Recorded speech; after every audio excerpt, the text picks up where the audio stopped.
So look, we've come to Wrexham here today, to Rossett Park Farm.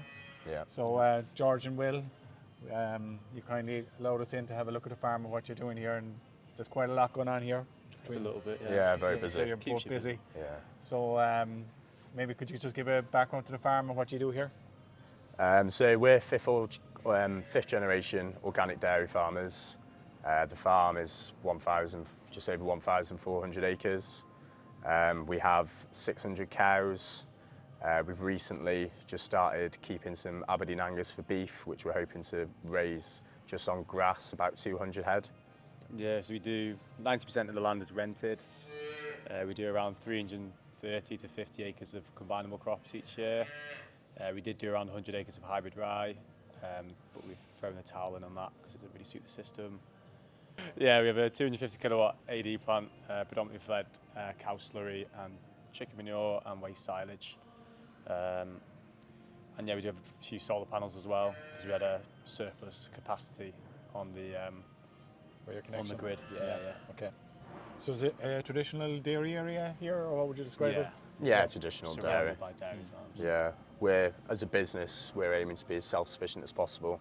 So we're almost now heading away from dairy into more of a mixed farming enterprise, because we started the combi crop, was it about 3 years ago now? Yeah, 4 years ago. 4 years. Was the first year. Yeah, so we've started doing that, changed the system, and then we've just been changing, and now we finally figured out where we want to go as a business and what our aims are, and we're just trying to now improve performance, which has been quite challenging due to TB. I mean, when you keep changing the system, it's hard to perfect what you did the previous year. So yeah, so we finally know what we're doing. We've got a blueprint for the first time ever. We're not chasing our tails, and hopefully, we'll start improving. So it's predominantly a grass-based system for the cows as well, is it? Yeah, predominantly grass-based. We feed about 1.2 tonnes of concentrates. Probably 90% of that is homegrown of the combi crop, and then obviously because we're lacking a bit of protein in the diet, we do have to import some of that in.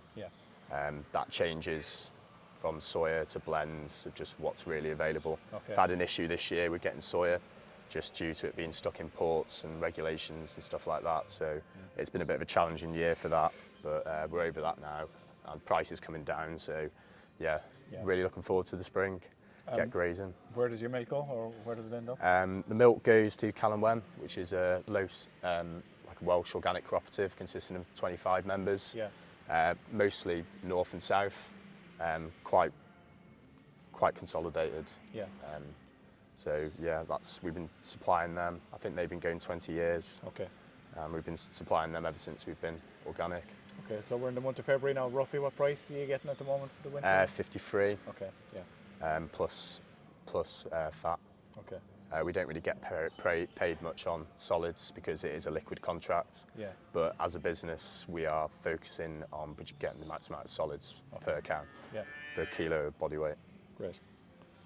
Great. So we might split up the video in two, I suppose, in terms of yield. So maybe you'll you bring us around maybe and just see some of the have a look at some of the cows and housing, and then we'll show you around the silage stocks and the digester. Great. My favourite thing in the world, the digester. So George, between yourself and your brother, you split roles a bit? Yeah, so I manage all the dairy side, and then Will manages all the arable. It's a really good combination, to be fair, because we don't bump heads and we work together as a team rather than just having a go at each other and arguing. It's a really nice dynamic. I guess our scale in the business to allow there's enough for everybody to do. There's more than enough for everyone to do. We're constantly adding things in all the time. So this is the straw yard. At the minute there's 50 in here. We do push it up to 60, but as they're not calving at the minute, I'd rather just not have to bed them as often or have it as mucky. We do straw in the straw yard, and you'll see later in the calving yard, we do it's like a sawdust lime sort of mixed with a bit of green bedding. We do that in the calving yard because there's such a high stocking density of cows calving so quickly. We find using straw, you can't really find all the cleansings, and the cleansings stay underneath the straw, and it's not good for mastitis. And so we did We did try and cut costs a bit this year and tried to use the straw, but it just didn't work. We were just getting too many cases of mastitis. So your breed of cow, it's a mix, is it? It's very diverse here, to be honest. History, Dad just, mind yourself, changed the breed quite a lot. We was heavily focused on brown Swiss for a few years, done a lot of Norwegian Reds, but now we're mostly focusing on British and Irish Friesians / Holsteins, aiming for a cow 500 to 600 kg. Yeah. Springers, some of them are a tiny bit too fat, but overall we're really happy on the body condition. Okay. They did have a bit of a rough year all year here, to be honest. Grass quality wasn't really where it was meant to be. We probably had about 3-4 weeks where they were just absolutely flying, but because we're so wet and it's like really heavily clay soils, Yes. we do struggle when it goes really wet and then really dry. The ground starts to crack quite a lot, and because we did have a lot of herbal lays in that are obviously on their 3rd and 4th year, we find that they lose a lot of the bottom cover. Yeah, they're quite open. Yeah, which leaves a lot of soil to air exposure, so Yeah. it does tend to dry the ground out a bit quicker than we would like. Okay. So we've refined the grass mixture now, and we're a lot happier with the results we're getting. And we're just hoping now to just try and deal with all the weather challenges that are being thrown our way. So you feed here on this head feed? Here? Yeah, we only feed, there's only 50 cows at the minute, Yeah. so we will just feed here. Okay. And obviously we haven't mucked that out. And then we'll feed all the way along the shed. Right. I'm a massive advocate for feed space. Yeah. I'd rather be slightly overstocked on the cubicles and make sure we have enough feed space for all the cows. I'm obsessed with it in calving. I like to have a bay for every cow, preferably. So these are the far off dries. Yeah. There's enough room in here for about 170 cows, but there's only enough feed space for 120. So that's why you see the ring feeders, Yeah. just to make sure we have enough feed space for all the cows. They're unusual ring feeders with the chains inside in it. Yeah, it's before my time, that is, but my Yeah. pay grade. I Okay. wasn't Yeah. involved in that decision. But yeah, we don't really tend to get too much wastage. Yes. Pretty simple, just lift the ring feeder up and then just scrape everything away. Yeah. So yeah, we don't tend to have too much wastage, so that's pretty good. Okay, so when do your spring cows calve typically, or when do they- 15th of Feb. Yeah. We did push it back about 9 days, 9-10 days this year, just because we're so wet and we can't get out. So we don't normally turn out until the middle of March. Yeah, they are very friendly. Yeah. We don't normally turn out to the middle of March, and we already have the autumns all calved and ready to go. So yeah, it's we're trying to push that back a bit just so we're not having to feed them as much. Good. So we might as well go up this way and then go onto the outside barrier. Yeah. I was going to go for a grass walk today, but it was frosty. You seem I to have thought- grass anyway.